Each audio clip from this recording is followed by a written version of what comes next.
이어서 두 번째 시간 자료 있는 말씀으로 말씀을 나눕니다. 빨리빨리 나가기 위해서 이제 그 중간 부분에 있는 말씀부터 읽어 나가겠습니다.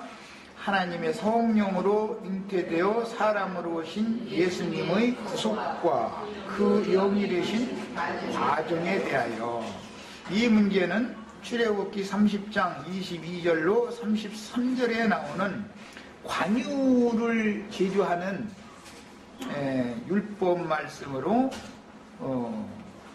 모형적인 말씀이 이미 나왔어요. 자, 1번부터 읽어나갑니다. 죄 있는 육신의 모양으로 보내심을 받음, 물질 세계의 시공에 제한을 받는 사람의 몸에 계신 신성과 인성. 신성은 예수의 영에, 사람이신 예수였지만 하나님의 신성의 충만이 그 육체로 거하셨다. 골로새서 2장에는 이렇게 되어 있죠.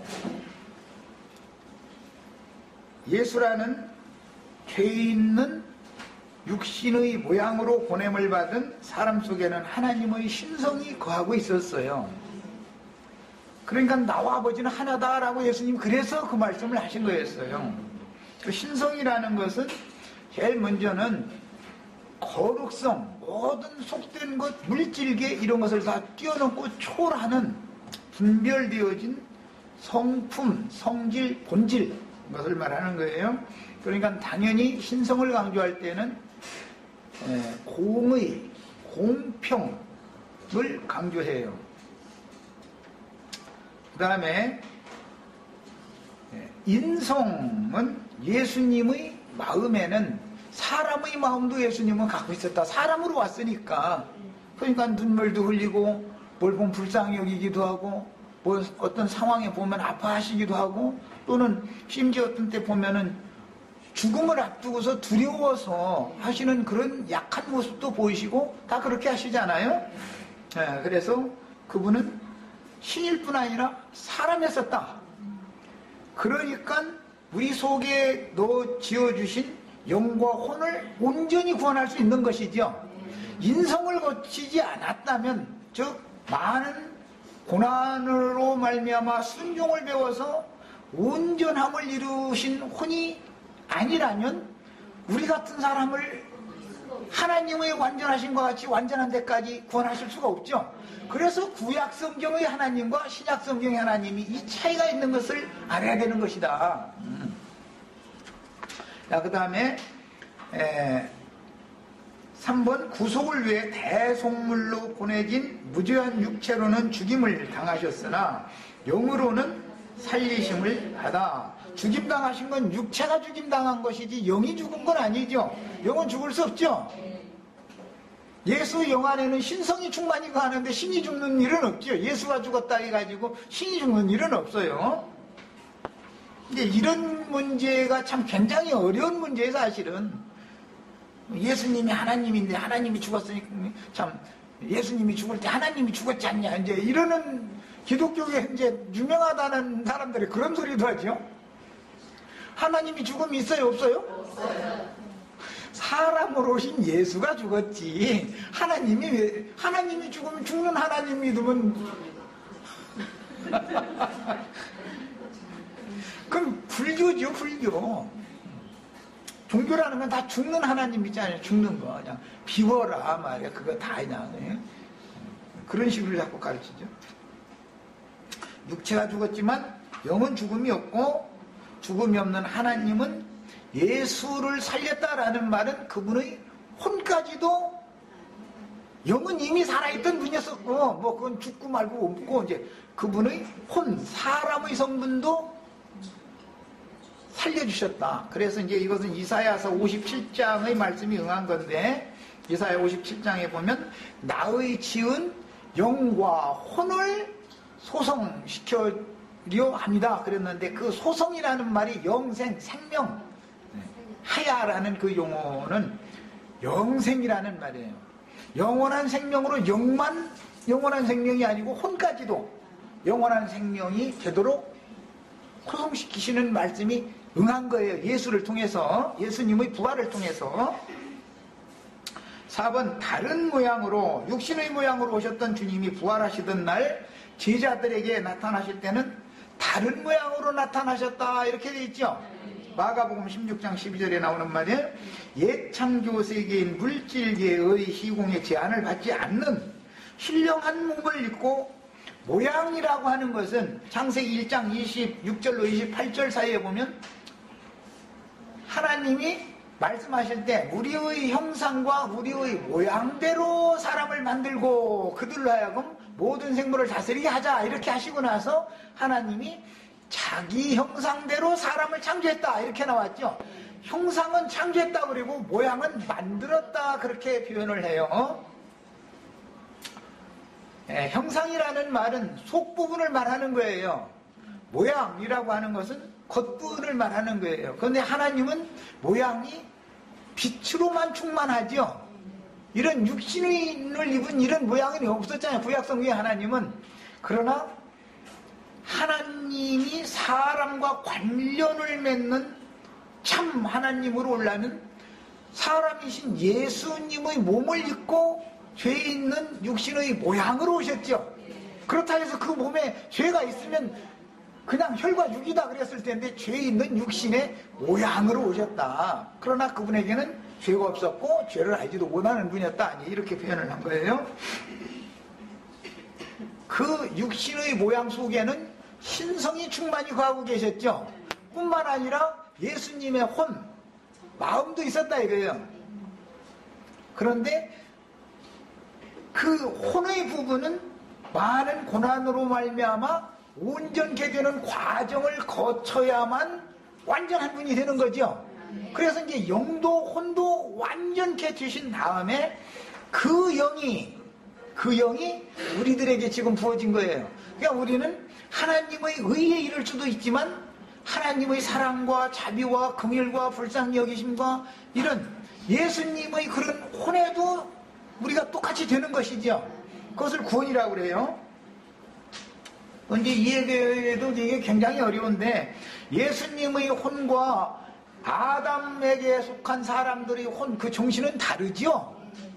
특히 이제 그 혼생명에 관한 얘기를 하면은 인성을 얘기하면은 이제 사랑, 자비, 긍휼 이게 이제 대표인데 신성을 말하면 거룩성과 의가 대표인 것처럼 사랑이 이제 대표성이라고 할 수 있는데 아담 세계 사람이 사랑하는 것과 예수님이 사랑하는 건 다르죠. 예수님이 사랑하는 건 어떻게 사랑했어요?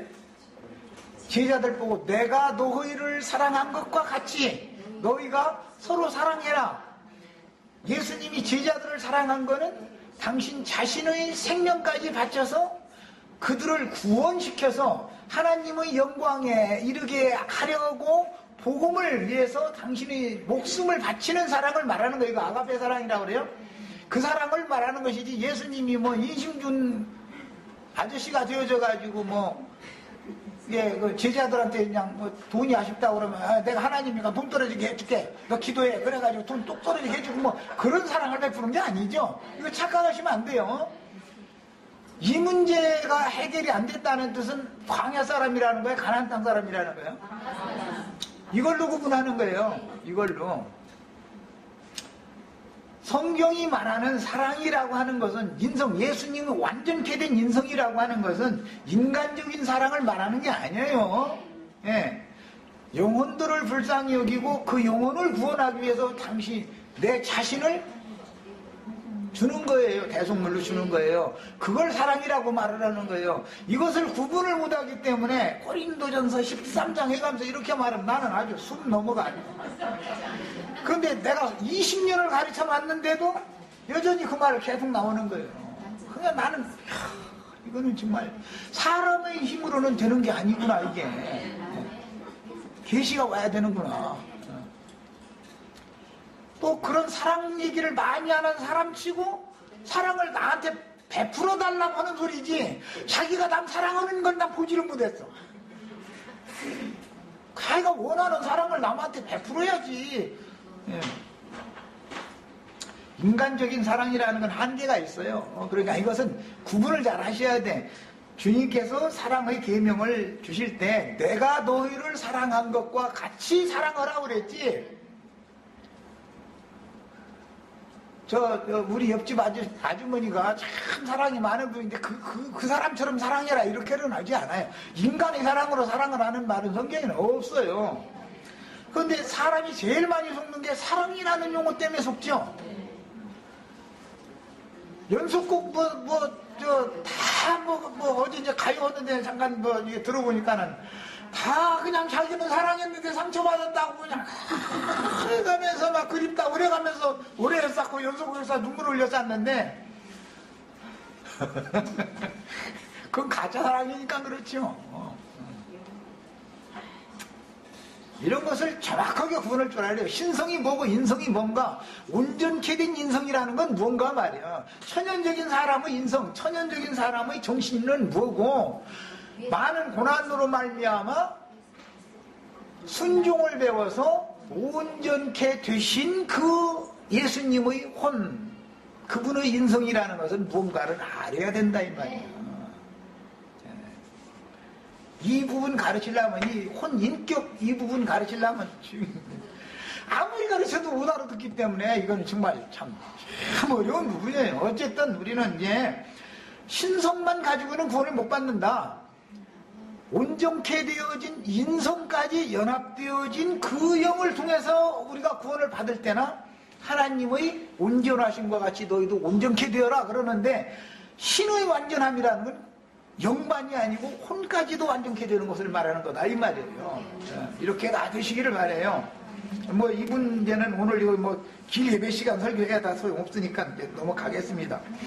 자, 살리심을 받은 둘째 사람, 마지막 아담은 살려주는 영이 되심으로 지금 주님은 그 영이 되어, 이건 고린도전서 15장 45절에는 첫 아담이 산 혼이 되었다는 것 같이 마지막 아담은 살려주는 영이 되셨다 이렇게 되고, 고린도 후서 3장 17절에는 지금 주는 그 영이시니 이렇게 돼 있어요.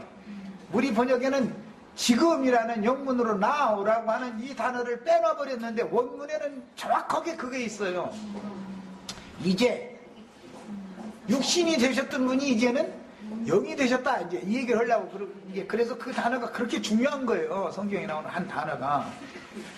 말씀이 육신이 돼서 오셨던 분이 이제는 살려주는 영이 되셨는데, 그렇기 때문에 이제는, 지금은 주는 그 영이시니 주 영이 계신 곳에는 자유가 있느니라 이렇게 돼 있는 거예요. 자, 그래서 육신의 모양은 다른 모양으로 지자들에게 나타나신 면이 있었고, 영으로는 온전케 된 혼까지도 연합되어진 살려주는 영이 되셔서 우리 속으로 들어오시는 거예요. 그분의 몸이 들어오는 게 아니죠. 그분의 영이 우리 속에 들어오셨고, 그분의 다른 모양은 빛으로만 옷을 입고 있기 때문에 실제적으로는 생명의 빛이 우리 속에 들어오는 것이 그분의 영혼, 신령한 그분의 다른 모양까지 우리 속에 오셨기 때문에 우리가 영과 혼과 몸으로 되어 있으니까 영만 구원하는 게 아니라 믿음의 결국은 혼의 구원을 받음이라. 자, 영과 혼만 구원받아서 완성되는 것도 아니죠.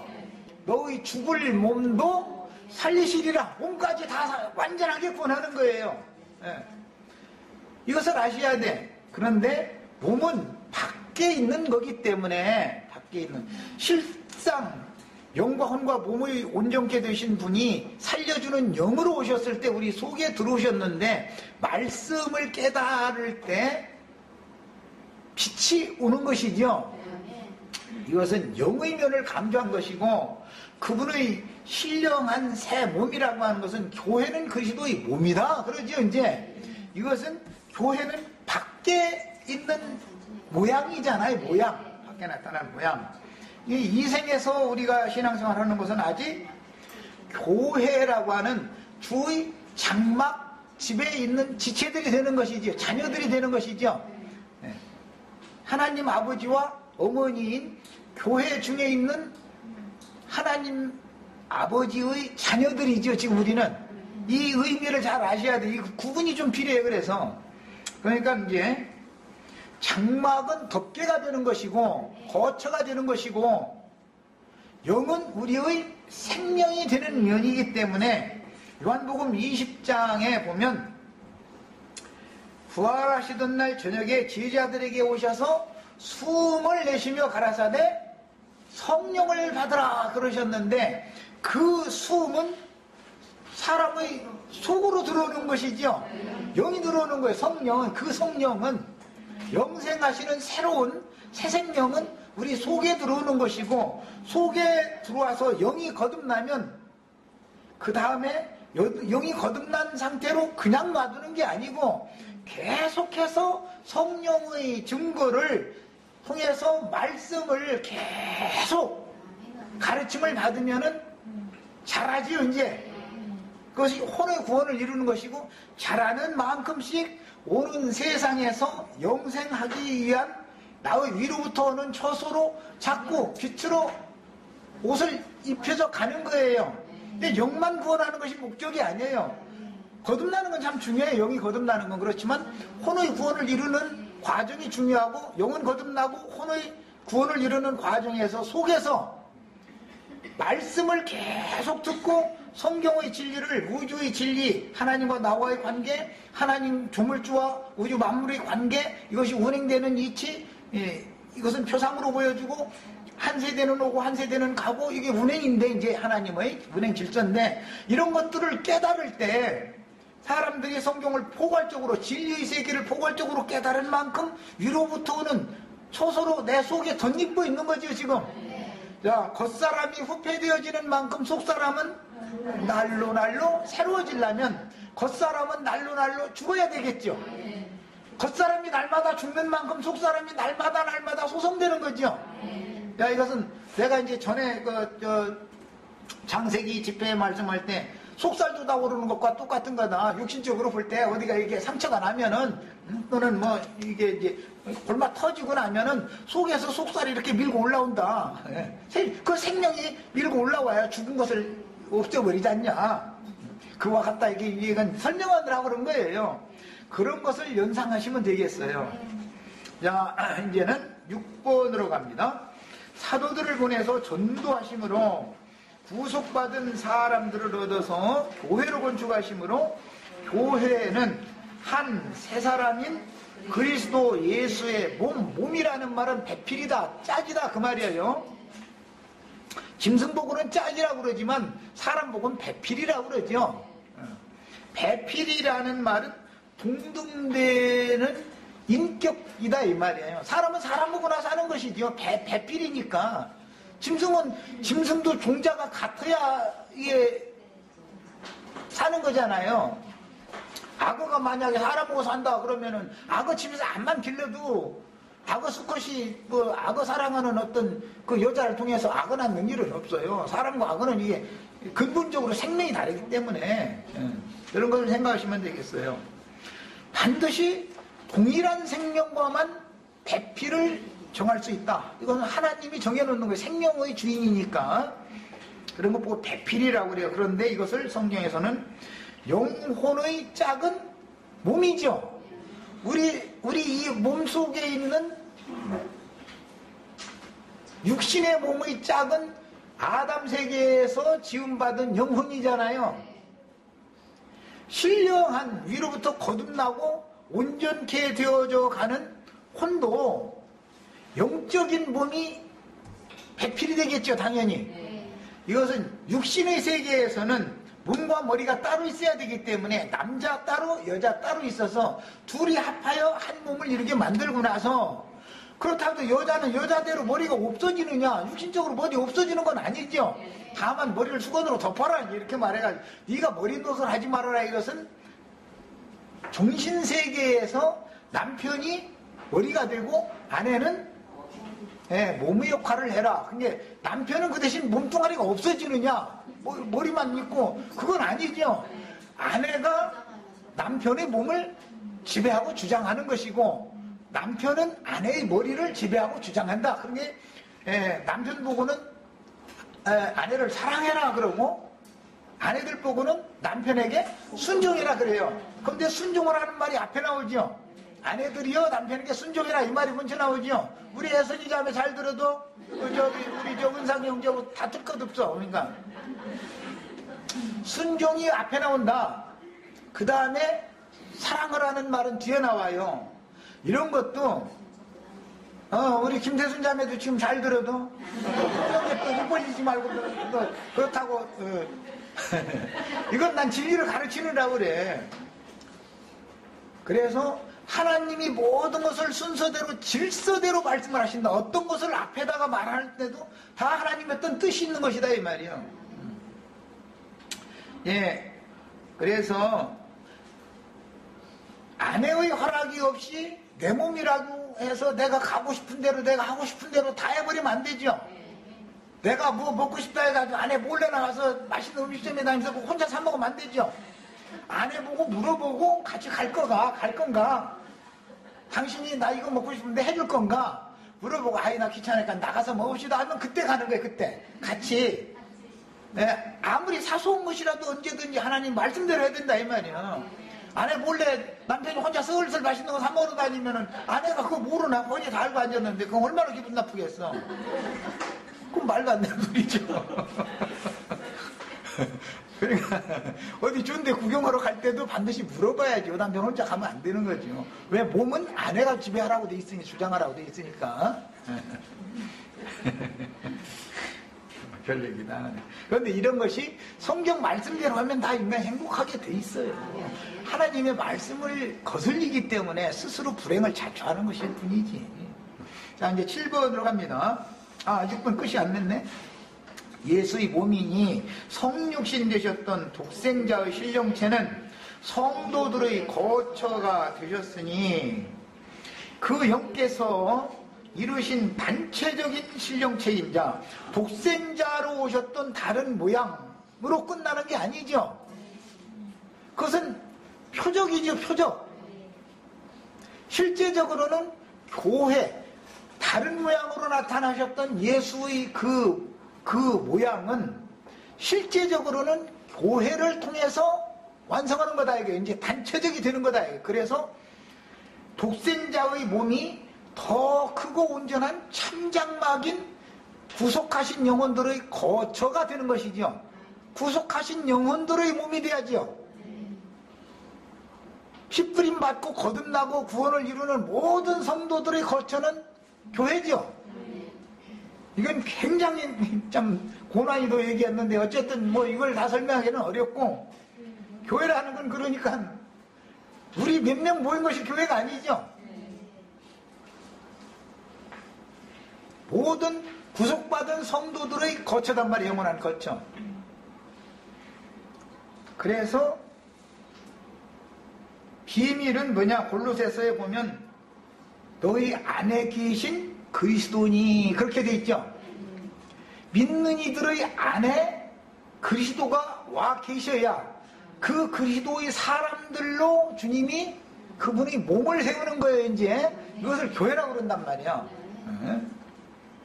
그러니까 뭐 예배당 다니는 것이 그게 교회 중에 있는 지체다 이렇게 말하는 건 좀 너무 부족하나 마는 건 좀 하여튼 좀 설명하기는 어렵지만은 그들의 그 사상을 개선 이게 바꿔주기는 좀 쉽지가 않죠. 그 다음에 단체적인 신령체인 더 크고 온전한 참장막인 주님의 새 몸은 교회 처녀로 상징하고 거룩한 성 새 예루살렘 신부 단계를 거치는 거다. 교회는 육의 몸을 여전히 입고 있는 상태니까 교회죠. 거룩한 성 새 예루살렘에 들어가는 것은 교회 중에서도 빼내심을 입은 이기는 자들만 들어가는 거예요. 예루살렘에는 거듭난 이후의 모든 성도들이 다 들어가지만 그건 이제 안에라고 하는데 거기에는 이런 것이 다 상징적인 표현들이기 때문에 하나님의 생명을 얻은 사람들은 모든 사람들은 예루살렘의 즉 하나님의 아내라고 상징되어진 그 영혼 세계에는 다 들어가지만 그렇다고 해서 다윗이 아무 아내나 정실 부인으로서 권위를 갖고 있는 상태는 아니죠. 많은 처첩과 비빈들이 있죠. 그것은 상징이에요. 예수님에게는 또 이제 그 어떤 사람들이 막 목사가 바람 펴가지고 막 여기저기다 아들 딸 많이 낳았고 나서는 이제 다윗부라고 또 그런다는데 그거는 말도 안 되는 소리고 상징이에요. 다윗과 솔로몬은 처첩들이 많았죠. 다윗보다도 솔로몬이 더 많았죠. 그냥 하나님보다도 사실은 하나님 아버지보다도 아들로 오셨던 예수님이 처첩이 더 많아요.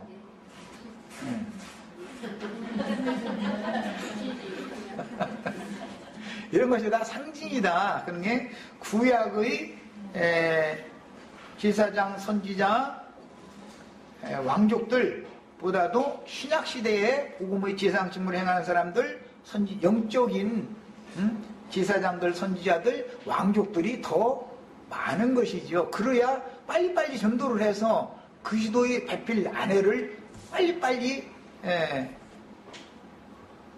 중매를 하게 하는 거예요. 그러니까 그 솔로몬의 아내가 더 많다 그러니까 또 놀라실까 하면서 그게 그런 뜻이에요. 구약시대 선지자들이 아무리 많이 보냄받아서도 신약시대만큼 많이 보냄을 받지는 않아요. 자, 그 다음에 7번 주님의 예언대로 더 크고 온전한 천장막인 교회는 주님의 몸이며 지금 주는 그 영이시니 여기 인용한 말씀들은 집에 가서는 다 찾아 읽으셔야 돼요. 낱낱이다. 주의 영이 계신 곳에는 자유함이 있으며 죄의 권세에서 자유함을 받은 성도들의 교회는 주님만이 머리가 되시며 교회 시대에는 혈육의 몸을 여전히 입고 있으니까 영혼이 완전히 구원을 받았을지라도 혈육의 몸을 완전히 벗어버리기 전에는 완전한 참자유의 안에 들어가지는 못한 것이지. 아직은 시간의 공간에 여전히 제한을 갖죠. 거듭난 영과 구원을 이룬 혼은 만유이신 주님 안에 새세계 안에 이미 있지만 아직은 우리를 물질계의 세계, 물질적인 육의 몸 안에 제한을 딱 두고 계시기 때문에 우리가 지금 고대하는 바는 뭐 이제 빨리 육의 장막을 벗어버리고 부활의 이날 제자들에게 나타났던 그 다른 모양과 같이 예수님 육신의 몸을 벗어버리고 신령한 몸을 입고 제자들에게 오셔서 시공을 초월해서 이곳저곳에 한꺼번에 동시에 나타날 수 있는 그런 영광스러운 몸으로 세워져야 되는데 이것을 교회를 일러서 뭐라고 말을 하느냐, 거룩하고 흠이 없는 영광스러운 교회 이렇게 말을 해요. 세상 교회가 거룩하고 흠이 없는 영광스러운 교회가 아직 아니죠. 보면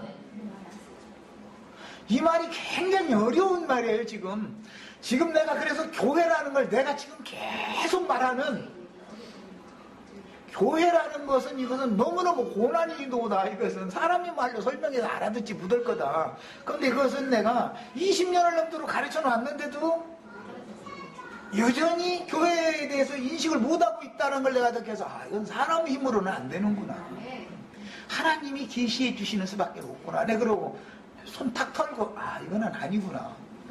여기서는 더 이상 가르쳐도 소용없겠다. 내가 딱 판단을 그렇게 한 거예요. 사실은 그 수준에 있는 사람들은 그 수준의 사람들끼리 모이게 놔둘 수밖에 없다. 나는 이제 최종 판단을 사실은 그 문제 때문에 한 거예요. 사실은 거룩하고 흠이 없는 영광스러운 교회라는 것은 혼적인 사람들이 모인 상태를 말하는 것이 아니에요.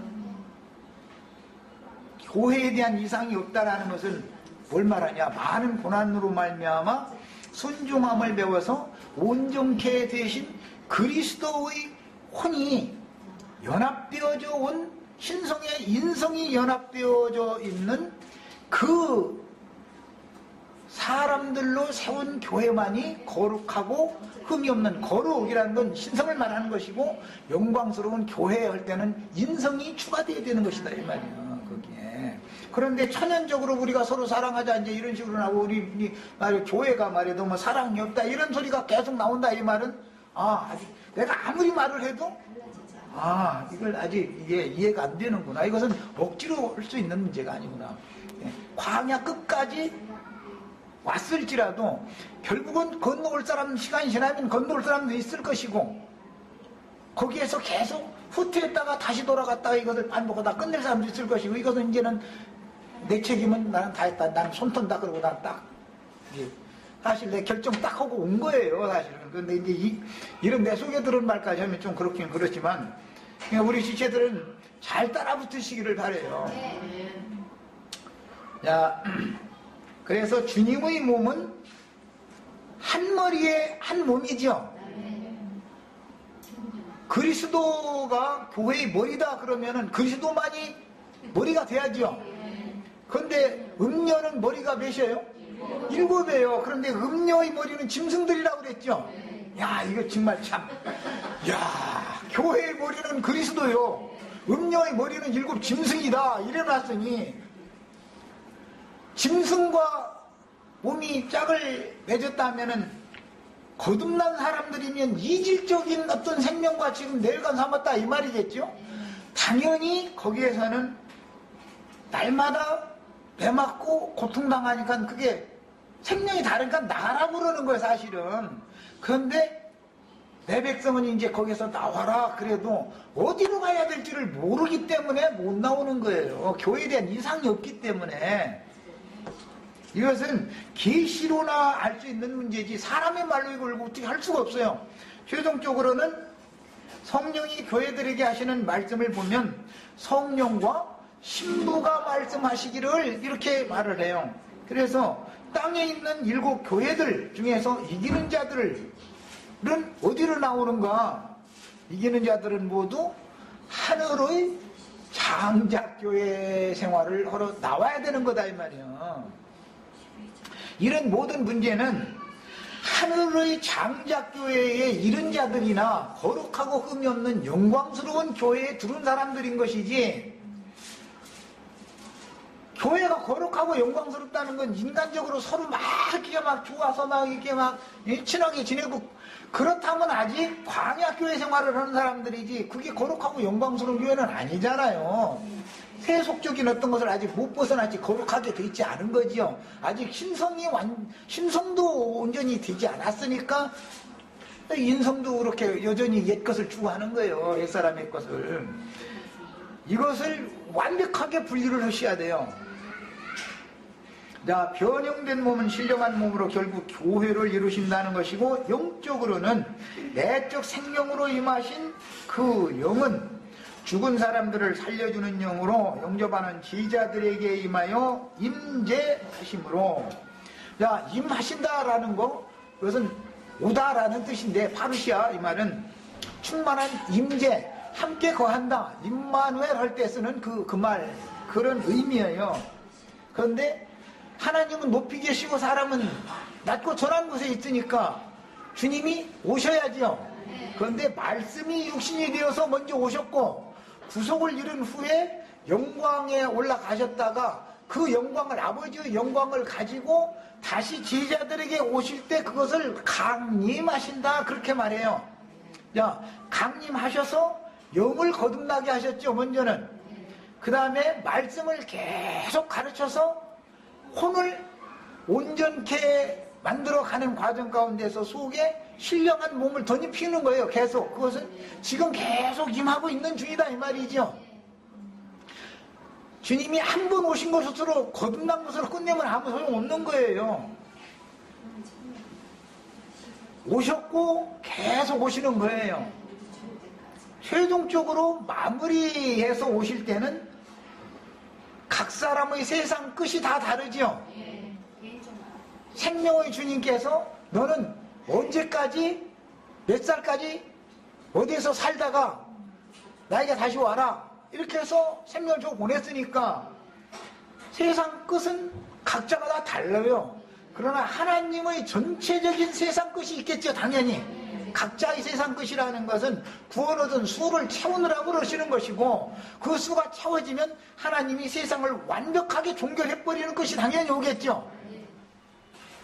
그래서 시작이라고 하는 것도 나에게 적용하는, 내가 거듭나는 그 시작이 있고, 몸의 구속을 받는 끝이 있음과 동시에 하나님께서 그 영을 보내시는 시작이 있고, 그 영께서 구원 얻은 모든 성도들의 충만한 수를 채우신 다음에 교회 시대를 종결하는 끝이 있는 것이다 이 말이에요. 이게 개인적인 면이 있고 단체적인 면이 있는 것이다.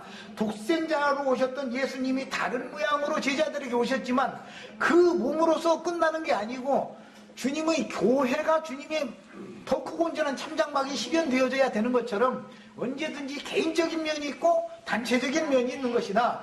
양면을, 균형을 딱 잡아서 교회 생활을 실행할 줄 알아야 된다 이 말이에요. 자, 그래서 제자들에게 임재하심으로 구원을 이루시는 중이니 그리스도의 영에 계신 하나님의 신성에 사람이셨던 예수님의 온전하신 인성의 혼생명까지 더해졌으므로 그 영은 우리와 같은 죄인이라도 그 그리스도의 영이 없으면 그리스도의 사람이 아니죠. 여전히 죄인이에요. 하나님의 영과 그리스도의 영은 다른 거예요. 이제 충분히 이해하셨죠? 이것 때문에 계속 질문을 하는 거예요. 물고 늘어진 거예요. 그런데 내가 이렇게 직설적인 답변을 해줘도 못 알아듣겠으니까 일부러 쭉 끌어온 거예요. 사실은 이게 우리 지체들한테 도움을 주려고 사실 그런 거예요. 난 전도하느라고 그런 거예요. 그냥 직설적으로 뭔 얘기 툭 해도 뭐 알아듣도 못하고. 그 영은 우리와 같은 죄인이라도 능히 하나님의 형상이신 그리스도의 형상을 이루기까지. 형상은 속에 이루어지는 거예요. 너희 속에 그리스도의 형상이 이루어지기까지 이렇게 돼 있지, 너희 밖에 이루어져라 이렇게 돼 있지는 않죠. 밖은 모양으로 만들어지는 것이에요. 온전케 되도록 구원하여 신령체로 주와 함께 영광 중에 나타나. 이것을 몸의 구속이라고 그러죠. 그러니까 이미 지난 죄들을 사면받는 구속을 받은 성도들에게 에베소서에 보면 구속의 날까지 너희가 인침을 받았느니라. 그러니까 이미 구속 받았는데 또 받을 구속이 있는 거죠. 그 구속의 날이라고 하는 것은 몸의 구속을 말하는 것이다 이 말이요. 죄들의 사면을 받는 구속과 몸의 구속은 다르지요. 단어가 같다고 해서 똑같은 내용을 말하는 건 아닌 것이다 이 말이요. 혼의 구원에 대해서는 구원을 이루어라 그러지 구속이라고 하지 않아요. 그러니까 구속은 단번의 일이고 구원을 이루는 것은 긴 과정이 당연히 필요하죠. 지금 하는 말이 얼마나 중요한 말들을 오늘 나누고 있는지 몰라요. 거듭나는 건 단번에 낳는 거죠. 이 육신의 장막을 벗는 건 단번의 일이죠. 그러나 그 과정은 긴 과정이 있게 마련이다 이 말이에요. 교회 생활을 통해서 이루어가니까 이것이 교회 생활인 거예요 이제. 그리스도 형상을 이루고 알고 온전케 되도록 구원하여 신령체로 주와 함께 영광 중에 나타나 신의 영광에 이르게 할 수가 있습니다. 예수를 믿는 목적이 뭐예요? 구약시대 율법을 그렇게 지켰던 목적이 뭐였어요? 하나님의 영광에 이르려는 거였어요. 이것이 구원의 완성이에요. 자, 하나님의 영광에 이른다라는 말은 물질세계의 어디에서 어디로 간다라는 그런 뜻이 아니고 하늘보다 더 높이 되신 그리스도와 동등히, 동등하면 좀 그렇지만은 성품과 인격에 있어서 그 수준에 이른다 이 말이니까 그것이 가장 높이 되는 거죠. 하나님의 영광에 이른다는 것은 내가 승천한다, 올라간다 그 말인데, 이 말은 물질 세계의 어디에서 어디로 이게 수직 상승 내려오고 이런 얘기가 전혀 아닌 것이고, 하나님의 신성과 예수님의 인성이 나의 양심과 나의 정신을 완전히 똑같이 만들어 놓는 상태를 말하는 거예요. 그만큼 높아지는 거죠. 거기까지 간 사람들이 오는 세상을 다스릴 수 있는 왕권을 얻는 거예요. 그래서 생명으로 다스리는 거잖아요. 생명력으로. 이런 가르침은 기독교의 삼위일체론과 당연히 이건 이제 부딪히는 거예요. 이제. 그러나 이것이 정확한 성경의 가르침이다. 부활의 날 새벽과 저녁에 나타난 다른 모양의 예수님은 육체를 입고 이생을 사셨던 사람 예수의 모양이 아니다.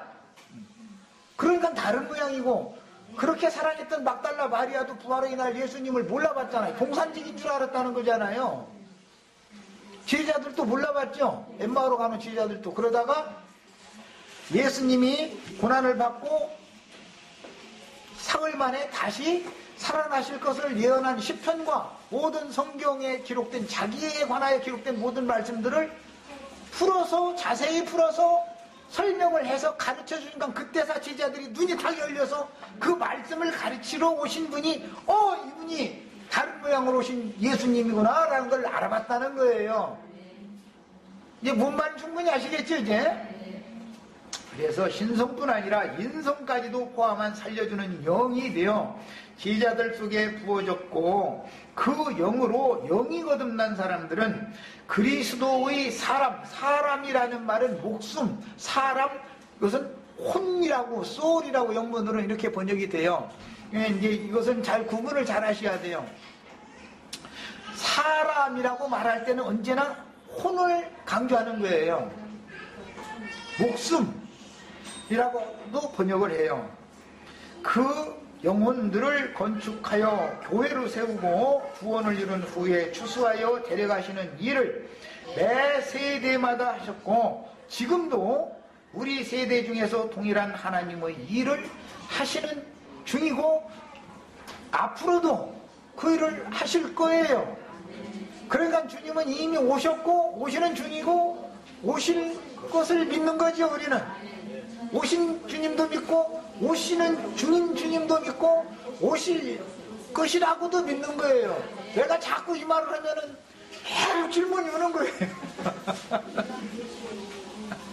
참 답답한 일이죠 이거는.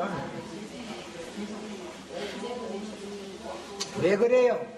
개인에게도 이미 오셨고 오시는 중이고 오실 것인데, 마지막 오시는 것은 몸의 구속을 받는 때를 말하는 것이죠. 오시는 것은 나를 데려가려고 오신 것이죠. 신부로. 자, 예수님의 영혼이 생명 주는 영이 되어 지금 주는 그 영이 되신 문제와 죄 있는 육신의 모양이 다른 모양으로 변형된, 자, 영혼은 변화를 받아라 이렇게 돼 있고, 다른 모양은 변형 또는 변모라고 되어 있죠. 이것은 외모를 강조하기 때문에, 변모할 때는 외모를 강조하기 때문에, 형상을 강조할 때는 변화라고 말을 해요. 너 생각 좀 바꿔, 그 말은 변화받아 그 말이죠. 우리 안자매님 오늘 아침에 이제 아주 너무 기쁜 소식, 나는 그런 소리만 딱 누가 전해주면 좋겠어요. 사람이 그렇게 바꿔지는 건, 변화를 받는 건 교회에 와서 말씀을 들어야지, 내가 주먹 찌르고 따지고 뭐 이렇게 해서 절대 바꿔지지 않아요. 하나님의 말씀을 들어야 사람이 바꿔지는 거예요. 절대로. 이것은 구원이라는 것은 사람이 노력으로는 절대 되는 게 아니에요. 싸워서 되는 것이 아니에요. 이거는. 예, 로마서 8장 3절 인용한 말씀 읽겠습니다. 율법이 육신으로 말미암아 연약하여 할 수 없는 그것을. 율법도 하나님의 법이고 말씀이지요. 하나님의 영이에요. 율법이 곧. 그런데 할 수 없는 것이 있다는 거잖아요. 율법으로는. 하나님은 전능한 하나님인데 뭐 하나님이 말씀으로 뭐 못하는 것이 있냐 또 이렇게 나올까 하면서인데, 분명히 율법으로는 할 수 없는 것이 있어요. 야, 사람이 율법 말씀을 가지고는 절대로 구원이 안 되는 거예요. 그것을 하나님은 하시나니, 즉 율법은 사람을 하나님의 영광에까지 데려다 놓을 수 없지만 그리스도의 생명의 성령의 법, 그리스도의 율법은 사람을 하나님의 영광에 능히 데려다 놓을 수 있다 이 말이에요. 이제 그러니까 여호와의 영과 그리스도의 영은 다른 것이죠. 여호와의 영은 할 수 없는 일을 그리스도의 영은 능히 할 수가 있으니까 다르죠. 곧 죄로 말미암아 자기 아들을 죄 있는 육신의 모양으로 보내요. 육신은 아니었었어요. 모양으로 보내셨어요. 마가복음 16장 10절에 그 후에 그들 중 두 사람이 걸어서 시골로 갈 때 예수께서 다른 모양으로, 그러니까 죄 있는 육신의 모양이 아니고 이제는 신령한 모양으로 시공을 초월해버리는 그런 모양으로 나타난 거예요. 이것이 창세기 1장 26절 28절 사이에 우리의 형상과 우리의 모양대로 만들고 할 때 그 모양이 나타난 거예요. 다른 모양. 요한복음 20장 22절에 이건 영의 일을 말을 해야 되기 때문에 우리에게 생명으로 들어오시는 문제를 강조하는 면에서는 제자들에게 찾아오셔가지고 그들을 향하사 숨을 내쉬며 가라사대 성령을 받으라 하신 이 새로운 숨을 받아야 되죠. 예? 고린도전서 15장 45절에 기록된 바 첫사람 아담은 생령이 되었담과 같이 마지막 아담은 살려주는 영이 되었나니 고린도후서 3장 17절에 이제 주는 그 영이시니 주의 영이 계신 곳에는 자유가 있느니라. 우리가 정말로 영적인 자유를 얻으려면 율법의 속박, 세상의 종노릇, 죄의 종노릇 하는 데서 벗어나시려면 그 영이 오셔서 우리를 구원해 주셔야 되는 거예요. 그래야만 그 영이 우리 속에 계시면 우리 속에는 자유가 있어요. 그러나 아직 밖은 지금 혈육, 세상에 죄악된 세상에 육신이 있으니까 죄악된 세상 가운데는 주님이 함께 하실 수 없죠. 그래서 여기에서는 아직 여전히 우리가 탄식하면서 애통하는 거예요. 빨리 이 완전한 참자유를 누리려면 몸의 구속까지도 이 육신이 이 죄악된 육신의 세상을 떠나려면 육신이 죽어야죠. 우리가 왜 예수 믿어? 이제 한 면에서는 죽으려고 믿는 거예요. 궁극적으로는 영생하려고 믿는 거예요. 자, 여기까지 하고 마치겠습니다.